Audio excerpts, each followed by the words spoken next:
Taste the Daily. கழகம் நல்ல கழகம், நம் திராவிட முன்னேற்ற கழகம். அதன் திருப்பணி என்றென்றும் தொடரும்.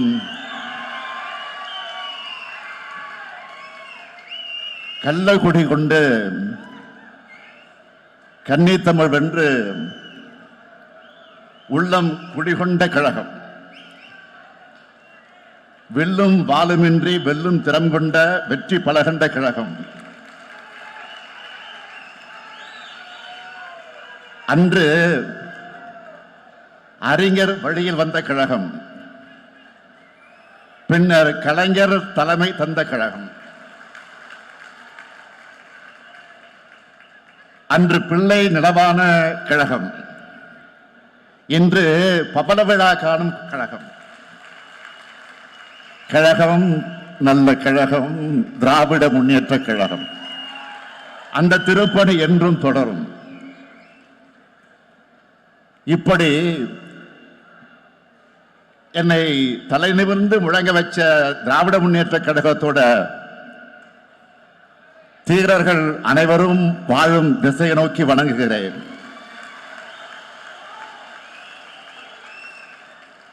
உங்களுடைய வேவையாலும் ரத்தத்தாலும் மூச்சு காற்றாலும் உழைப்பாலும் தான் இத்தனை ஆண்டு காலம் கழகம் தலை நிமிர்ந்து நிற்குது, கம்பீரமா நிற்குது. அப்படிப்பட்ட தியாகத்தின் உருவமான திராவிட முன்னேற்ற கழக தொண்டர்களுடைய உள்ளத்துக்கும் இல்லத்துக்கும் என்னோட அன்பான வணக்கம். நீங்க இல்லாம கழகம் இல்லை, நீங்க இல்லாம நான் இல்லை. அந்த நன்றி உணர்ச்சியோடு தான் உங்க முன்னாடி நான் கம்பீரமாக நின்றுகிட்டு இருக்கிறேன். பவள விழா, முப்பெரும் விழா, இந்த பொதுக்கூட்டத்தை ஒரு மாநாடு போல், எழுச்சி மிகுந்த மாநாடு போல் ஏற்பாடு செய்திருக்கக்கூடிய மாரத்தான் அமைச்சர் மாண்புமிகு மாசு அவர்கள், சைதாப்பேட்டை என்பது தலைவர் கலைஞருடைய தொகுதி, அதுவும் 2 முறை வென்ற தொகுதி. அந்த தொகுதியோட உறுப்பினரான மாசு கிட்ட எந்த பணியை கொடுத்தாலும் 2 மடங்கு உத்வேகத்தோடு செஞ்சு காட்டுவார் என்பதற்கு இந்த பவள விழா நிகழ்ச்சியை ஒரு சிறந்த எடுத்துக்காட்டு. சென்னை தெற்கு மாவட்ட கழகத்தினுடைய செயலாளர் மாசுவுக்கும் அவரோட தோளோடு தோல் என்று தொண்டாற்றி இருக்கக்கூடிய சென்னை தெற்கு மாவட்ட கழக செயல் வீரர்கள் ஒவ்வொருத்தருக்கும் தலைமை கழகத்தின் சார்பில் என்னுடைய நன்றியை நான் தெரிவித்துக் கொள்ள விரும்புகிறேன். 14 நாட்கள் அமெரிக்க பயணத்தை முடிச்சிட்டு கடந்த 14ஆம் தேதி சென்னைக்கு திரும்பினேன். தொழில் முதலீடுகளை ஈர்ப்பதற்காக நானும் தம்பி டிஆர்பி ராஜா அவர்களும் அமெரிக்காவுக்கு சென்றோம். சென்றோம்னு சொல்றதை விட வென்றோம்னு தான் சொல்லணும். பல்லாயிரம் கோடி ரூபாய்க்கான முதலீடுகளும் பல்லாயிரக்கணக்கான வேலை வாய்ப்புகளும் கிடைக்க இருக்கு. அதை எண்ணி அடைந்த மகிழ்ச்சிக்கு எனக்கு அளவே கிடையாது. அதே போல எனக்கு அமெரிக்க வாழ் தமிழர்கள் கொடுத்த வரவேற்பு என்பது இந்தியாவின் மற்ற மாநில மக்களும் சோசியல் மீடியாவில் வியந்து பேசுற அளவுக்கு ரீச் ஆச்சு. அதுக்கு காரணம் நாம என்னைக்கு மக்களோட மக்களா இருக்கும். 1956ஆம் ஆண்டு 1966ஆம் ஆண்டு என்னோட 13 வயசுல கோபாலபுரம் இளைஞர் திமுகவை தொடங்கி 53 ஆண்டு காலம் இயக்கத்துக்கும் தமிழ்நாட்டுக்கும் உழைச்ச உழைப்புக்கான அங்கீகாரம் தான் இன்று பவள விழா காணக்கூடிய திராவிட முன்னேற்ற கழகத்திற்கு நான் தலைவரா இருக்கிறது. கருப்பு சிவப்பு கொடியும் உடன்பிறப்புகளோட அரவணைப்பும் தலைவர் கலைஞருடைய வழிகாட்டுதல் தான் என்னை இந்த அளவுக்கு உயர்த்தி இருக்கு. திராவிட முன்னேற்ற கழகத்தோட தலைவர் என்ற தகுதி எனக்கு வழங்கினவங்க கழக உடன்பிறப்புகளான நீங்க தான். தமிழ்நாட்டோட முதலமைச்சர் என்ற மாபெரும் தகுதியை வழங்கினவங்க தமிழ்நாட்டு மக்கள். கழகமும் தமிழ்நாடும் என்னோட இரு கண்கள்னு நான் செயல்பட்டு வர்ற இந்த நேரத்தில் கழகத்தினுடைய பவள விழாவை கொண்டாடுறது எனக்கு கிடைச்ச பெருமையாக, என்னுடைய வாழ்நாள் கிடைத்திருக்கக்கூடிய பெருமையாக நான் கருதுகிறேன். ஆண்டுதோறும் செப்டம்பர் மாதத்தில் திராவிட மாதமாகவே நாம் கொண்டாடிக்கிட்டு வரோம். பதத்திரி புகழவன் தந்தை பெரியார் பிறந்த நாள், பேரறிஞர் பிறந்தகை அண்ணா பிறந்த நாள், அறிவியக்கமாம் திராவிட முன்னேற்ற கழகம் உதயமான நாள் ஆகிய மூன்றையும் இணைச்சு முப்பெரு விழாவாக தலைவர் கலைஞர் அவர்கள் கொண்டாட தொடங்கினார். இந்த விழாவுக்கு மகுடம் வைத்தார் போல கழகத்தோட தீரர்களுக்கு விருதுகளை வழங்கி சிறப்பிப்பார். பவள விழா ஆண்டான இந்த ஆண்டு முதல் என்னுடைய பேரான விருது 6வதாக சேர்க்கப்பட்டிருக்கு.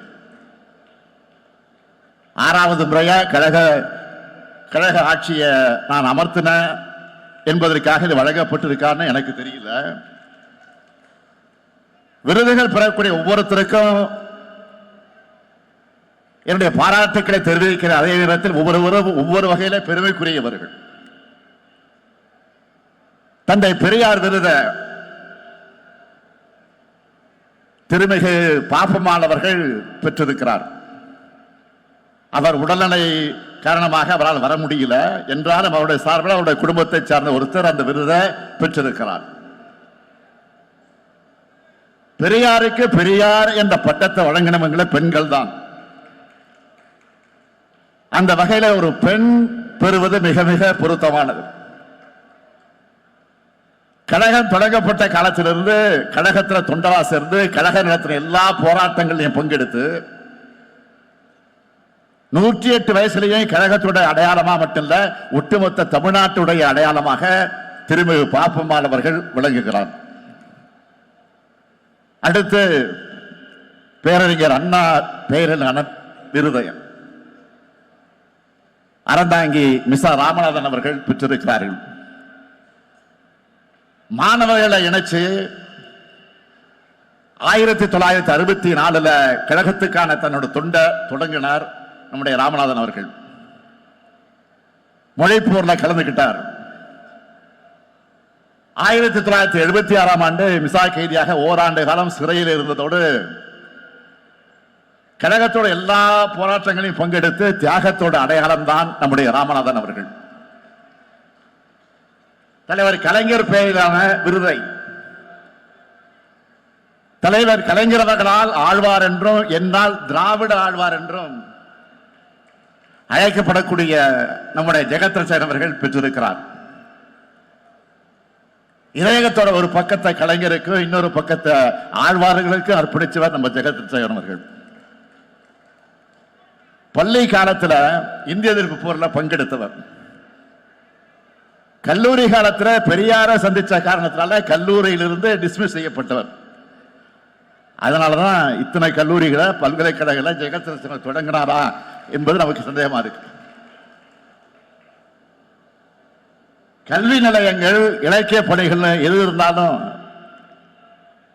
அரசியலையே முழுமூச்சா கொண்டு கலைஞரே சரணம்னு பணியாற்றும் கலைஞருடைய பக்தர் இவர். எத்தனையோ சோதனைகள், மிரட்டல்கள், நெருக்கடிகள் அவருக்கு வந்துச்சு, இன்னும் வந்துகிட்டு இருக்கு. ஆனா அச்சமில்லாமல் யாரோடும் சமரசமாகாம கழகமே துணைனை கம்பீரமாக செயல்படக்கூடியவர் நம்முடைய ஜெகத்ரட்சகன் அவர்கள். அதனால அவருக்கு கலைஞர் விருது வழங்கப்பட்டிருக்கு. அடுத்து பாவேந்தர் பாரதிதாசன் விருது கவிஞர் தமிழ்தாசன் அவர்கள் பெற்றிருக்கிறார். மொழி போராட்டத்தில் பங்கெடுத்ததுக்காக பள்ளி மாணவராக கைது செய்யப்பட்டவர். பள்ளியில படிக்கும் போது மரபு கவிதைகளை எழுதுற அளவுக்கு திறன் அவருக்கு இருந்துச்சு. உணர்ச்சி மிக்க கவிதைகளை தீட்டி வரக்கூடியவர். இது எல்லாத்தையும் விட தொலைக்காட்சி விவாதங்கள்ல சிங்கமன சீறி கழகத்தோட கொள்கைகளை, நிலைப்பாடுகளை நிலைநிறுத்துவார். புரட்சி வாதங்களை வைக்கக்கூடிய அவருக்கு புரட்சி கவிஞர் விருதை வழங்கி இருக்கிறோம். அடுத்து பேராசிரியர் விருதை என்னுடைய இனிய தோழன் வி.பி. ராஜன் பெற்றிருக்கிறார். 1969ஆம் ஆண்டே தன்னுடைய கிராமத்தில் அண்ணா அறிவாலயம் என்ற படிப்பகம் தொடங்கினவர் வி.பி. ராஜன். 1972ஆம் ஆண்டு முதல் கழகத்தில் தீவிரமாக பணியாற்றினவர். 1980களில் நான் இளைஞரணியை வழிநடத்த தொடங்கின காலத்தில் விருதுநகர் மாவட்டத்தில் இளைஞரணி அமைப்பாளராக பொறுப்பேற்றார். மேடைகள் ஏறினா எதிரிகளுக்கு பிபிஏ எகிர வைப்பார். அதனால்தான் தலைவர் கலைஞர் அவர்கள் அவருக்கு புலிக்குட்டின்னு பேர் வச்சு அழைத்தார். அவருக்கு இனமான பேராசிரியர் விருது வழங்கப்பட்டிருக்கு. அடுத்து என்னுடைய பேரிலான விருதை ஒன்றிய முன்னாள் அமைச்சர் என்னுடைய அருமை சகோதரர் எஸ்.எஸ். பழனிமாணிக்கம் அவர்கள் பெற்றிருக்கிறார். 1962ஆம் ஆண்டு தலைவர் கலைஞர் அவர்கள் தஞ்சை தொகுதியில போட்டியிட்டப்போ பள்ளி சிறுவனாக இருந்து உதயசூரனுக்கு வாக்கு கேட்டு அங்கே தேர்தல் பிரச்சாரம் செய்தவர் என்னுடைய அருமை சகோதரர் பழனிமாணிக்கம் அவர்கள். மொழி போராட்டத்தில் ஈடுபட்டவர். மாணவர் திமுகவிலே இணைந்து வேகமாக பணியாற்றியவர். 6 முறை தஞ்சை நாடாளுமன்ற உறுப்பினர், 9 ஆண்டுகள் ஒன்றிய அமைச்சர், பல்வேறு பொறுப்புகள் மூலமா கழகத்துக்கு பெருமை சேர்த்த பழனிமாணிக்கம் அவர்கள் எனது பெயரிலான விருதை பெறுவது எனக்கு பெருமையா இருக்கு. விருது பெற்ற அனைவரையும் தலைமை கழகத்தின் சார்பில், கழக அமைப்புகளின் சார்பில், கழக உடன்பிறப்புகளின் சார்பில் நான் வாழ்த்துகிறேன், வணங்குகிறேன். உங்களை பார்த்து எங்களுக்கே விருது கிடைச்சது போல மகிழ்ச்சி அடைகிறோம். ஆண்டுதோறும் விருதுகள் வழங்குகிறோம் என்றாலும் இது கழகத்தோட புகழ் விழா ஆண்டில் வழங்கப்படும் விருது என்பதால இதுக்கு கூடுதல் சிறப்பு இருக்கு. உங்களை போன்றவர்களுடைய உழைப்பால் தான் கழகம் இந்த உன்னதமான இடத்துக்கு வந்திருக்கு. ஒரு இயக்கம் 75 ஆண்டு காலம் நிலைச்சு நிற்கிறதும், ஒரு இயக்கம் 75 ஆண்டுகள் கழிச்சும் கம்பீரமாக காட்சியளிக்கிறதும் சாதாரணமான சாதனை இல்லை. இதுக்கு முழு முதல் காரணம் நம்முடைய அமைப்பு முறைதான் என்பதை நான் நெஞ்சு நிமிர்த்தி சொல்லுவேன். 1977ஆம் ஆண்டு சட்டமன்ற தேர்தலில் கழகம் தோற்ற போது இத்தோடு திமுக முடிஞ்சதுன்னு சில ஊடகங்கள் எழுதினாங்க. அப்போ தலைவர் கலைஞர் சொன்னார், கருணாநிதியின் வாழ்வே முடிந்து விட்டாலும் கழகத்தின் வாழ்வு முடியாது என்ற அளவுக்கு வலிமை மிகுந்த வாய்ப்பு. அப்படிப்பட்ட அமைப்பை கொண்டது திராவிட முன்னேற்ற கழகம்னு சொன்னார். லட்சம் கிளைக்கழகங்களை கொண்டது நம்ம தலைமை கழகம். இன்றைக்கு நாங்கெல்லாம் தலைமை கழகத்தில் கம்பீரமா உட்கார்ந்து இருக்கிறோம்னா அதுக்கு அடித்தளம் இருக்கிறது. அந்த அடித்தளத்தில் இருக்கிற கிளைக்கழகங்கள் அடிக்கட்டுமானம் ஸ்ட்ராங்கா இருந்தாதான் மேல்கட்டுமானமும் வலிமையாக இருக்கும். அந்த அடித்தளத்தை பேரறிஞர் அண்ணாவும் தலைவர் கலைஞரும் இனமான பேராசிரியரும் இன்னும் எத்தனையோ தலைவர்களும் உருவாக்கி கொடுத்துட்டு போயிருக்காங்க. தலைவர்கள் எத்தனையோ தளபதிகளை, போராளிகளை, வீரர்களை உருவாக்கி சென்றிருக்காங்க. தலைவன் தொண்டன் இல்லாம அண்ணன் தம்பி என்ற பாச உணர்வோடு இந்த இயக்கம் கட்டமைக்கப்பட்டுச்சு. உலகத்தில் எந்த அரசியல் இயக்கமும் உடன்பிறப்பு என்ற பாச உணர்வோடு கட்டமைக்கப்படலை. அந்த பாச உணர்வு தான் நம்ம எல்லோரையும் இயக்குது. திராவிட கொள்கையை ஊட்டின பேரறிஞர் அண்ணா அவர்கள் முதல் முறை கோட்டையை கொண்டு வந்து முன்னேற்ற கழகத்தை நிலைநிறுத்தினார். அதைத் தொடர்ந்து 4 முறை நாட்டை ஆளும் வாய்ப்பு ஏற்படுத்தி காட்டினார் தலைவர் கலைஞர் அவர்கள். 6வது முறை அரியணை ஏற்றக்கூடிய அந்த கடமையை செய்கிற கட்டளையை என் தோல்ல விழுந்துச்சு. லட்சக்கணக்கான உடன்பிறப்புகளின் துணையோடு பெரும்பான்மையான தமிழ் மக்களின் நம்பிக்கையை பெற்று திராவிட மாடல் ஆட்சியை நாம் நடத்திக்கிட்டு இருக்கிறோம். இப்படி வரலாற்று முக்கியத்துவம் இந்த காலகட்டத்தில் நாம எல்லாரும் இந்த இயக்கத்தில் பொறுப்புகள் இருக்கிறோம். இந்த இயக்கத்தால தொண்டர்களாக இருக்கிறோம் என்பதுதான் நமக்கான வாழ்நாள் பெருமை. இந்த தருணத்தில் ஒரு முக்கியமான செய்தியை நான் சுட்டிக்காட்ட விரும்புகிறேன். 25 வயசை கொண்டாடுகிற வெள்ளி விழா ஆண்டிலையும் நம்ம கழக ஆட்சியில் இருந்துச்சு. 50 வயசை கொண்டாடுற பொன் விழா ஆண்டிலையும் கழக ஆட்சியில் இருந்துச்சு. 75 வயசை கொண்டாடுற பவள விழா ஆண்டான இப்பவும் கழக ஆட்சியில் இருக்கு. ஆக 100ஆண்டு விழா கொண்டாடும் போதும் திராவிட முன்னேற்ற கழகம் தான் நிச்சயம் ஆட்சியில் இருக்கும். இன்னும் சொல்லணும்னா திராவிட முன்னேற்ற கழகத்தோட தேவை இன்னும் 100 ஆண்டுகளுக்கு இருக்கு. கடந்து வந்த 75 ஆண்டுகளை எத்தனையோ சாதனைகளை செஞ்சிருக்கிறோம். தாய் தமிழ்நாட்டுக்கு தமிழ்நாடுன்னு பெயர் சூட்டணும். பல்லாயிரம் ஆண்டு பழமை கொண்ட நம்முடைய தாய்மொழிக்கு செம்மொழி தகுதியை பெற்று தந்தோம்.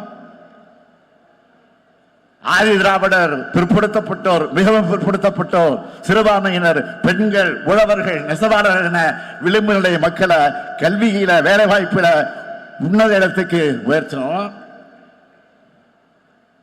எத்தனையோ பள்ளிகள், எத்தனையோ கல்லூரிகள், எத்தனையோ பல்கலைக்கழகங்கள் அத்தனையும் நாம் உருவாக்கினது. சாலைகள், பாலங்கள், அணைகள், நவீன நகரங்கள், தன்னிறைவு பெற்ற கிராமங்கள்னு உள்கட்டமைப்பு வசதி எல்லாத்தையும் உருவாக்கி தமிழ்நாட்டை நோக்கி இந்தியாவே திரும்பி பார்க்க வச்சிருக்கிறோம். கடந்த 3 ஆண்டுகள் மட்டும் எத்தனை சாதனைகள்! மகளிருக்கு 1000 ரூபாய் உரிமை தொகை, உயர்கல்வி பயிலக்கூடிய மாணவ மாணவியருக்கு மாதம் 1000 ரூபாய் உதவித்தொகை, பள்ளி குழந்தைகளுக்கு காலை உணவு திட்டம், பணிக்கு செல்லக்கூடிய மகளிருக்கு கட்டணமில்லா பேருந்துன்னு ஒவ்வொரு தனி மனிதரையும் காக்குகிற அரசாக நம்முடைய திராவிட மாடல் அரசு செயல்பட்டுக் கொண்டிருக்கிறது.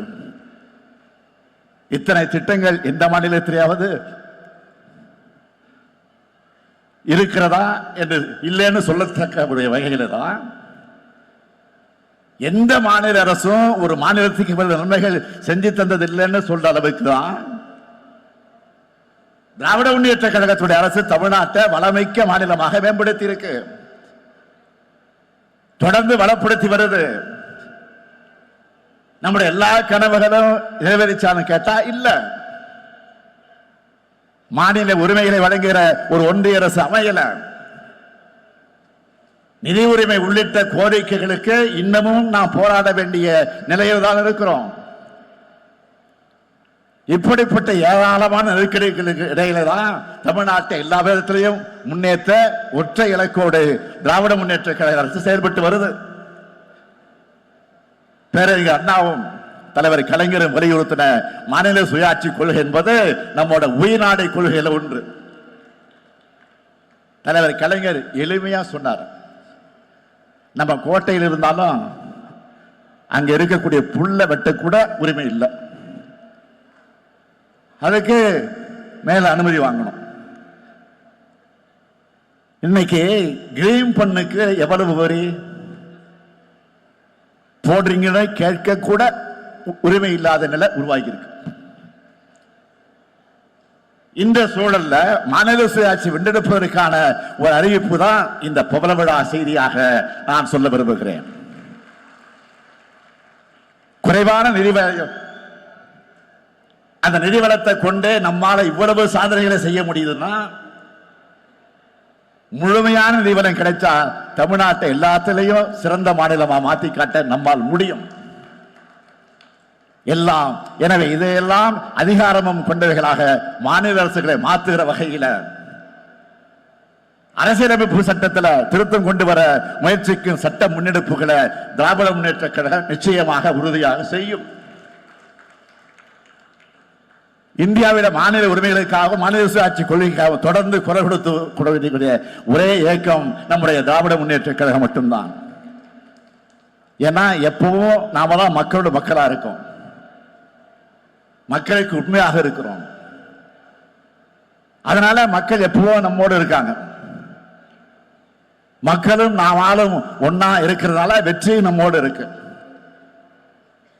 நின்ற தேர்தலில் எல்லாம் வென்ற தலைவர் நம்முடைய தலைவர் கலைஞர் அவர்கள். உங்களால நான் தலைமை பொறுப்பில் உட்கார வைக்கப்பட்டு எதிர்கொண்ட எல்லா தேர்தல்களிலும் நாம் வெற்றி பெற்றிருக்கிறோம். நான் என்றால் தனிப்பட்ட ஸ்டாலின் அல்ல, ஸ்டாலின் என்ற ஒற்றை பேருக்குள்ள கோடிக்கணக்கான உடன்பிறப்புகளோட உழைப்பும் ஆற்றலும் அடங்கியிருக்கிறது. இந்த வெற்றிகள் எல்லாம் உங்களுடைய உழைப்பால், உங்களுடைய தியாகத்தால், உங்களுடைய செயல்பாடுகளால், உங்களுடைய நடவடிக்கைகளால் கிடைச்சிருக்கு. அது சாத்தியமாச்சு. இதுவரை நடந்த தேர்தல்கள் போலவே அடுத்தடுத்து வரப்போற தேர்தலில் நாம தான் வெற்றி பெற போறோம். இதுல யாருக்கு சந்தேகம் இல்லை. நான் ஏதோ ஆணவத்தில் சொல்றேன்னு நினைச்சுக்காதீங்க. உங்க மேல இருக்கக்கூடிய நம்பிக்கையில தான் சொல்றேன். அதுக்கு மெத்தனமாவும் யாரும் இருந்துடக்கூடாது. இருக்க மாட்டீங்க என்பது எனக்கு தெரியும். எந்த இயக்கமாக இருந்தாலும் அதுக்கு கொள்கை தேவை, அதை செயல்படுத்த வீரர்கள் தேவை, வழிநடத்தும் தலைமை தேவை. திராவிட முன்னேற்ற கழகத்துக்கு தித்திக்கும் திராவிட கொள்கை இருக்கு. கொள்கையை காக்கிற படையாக நீங்க இருக்கீங்க. உங்க வீரத்தால துணிச்சல் பெற்ற தலைமை இருக்கு. நம்முடைய தொடர் வெற்றிகள் மூலமாக 100ஆண்டு விழாவை நோக்கி நாம் முன்னேறுவோம். அடுத்து நம்முடைய இலக்கு 2026 தேர்தல். இதுவரைக்கும் இப்படி ஒரு வெற்றியை எந்த கட்சியும் பெற்றதில்லைன்னு 2026 வரலாறு சொல்லணும். அந்த வரலாறு எழுதுவதற்கு நீங்க தயாரா? அந்த வரலாறு எழுதுவதற்கு நீங்கள் தயாரா? இந்த உணர்வு வெற்றி சரிதமாக மாற வேண்டும். இந்த உணர்வு வெற்றி சரிதமாக மாற வேண்டும் என்கிற அந்த உறுதியை இந்த முப்பெரு விழாவில் உறுதியேற்போம், உறுதியேற்போம், உறுதியேற்போம். நன்றி, வணக்கம்.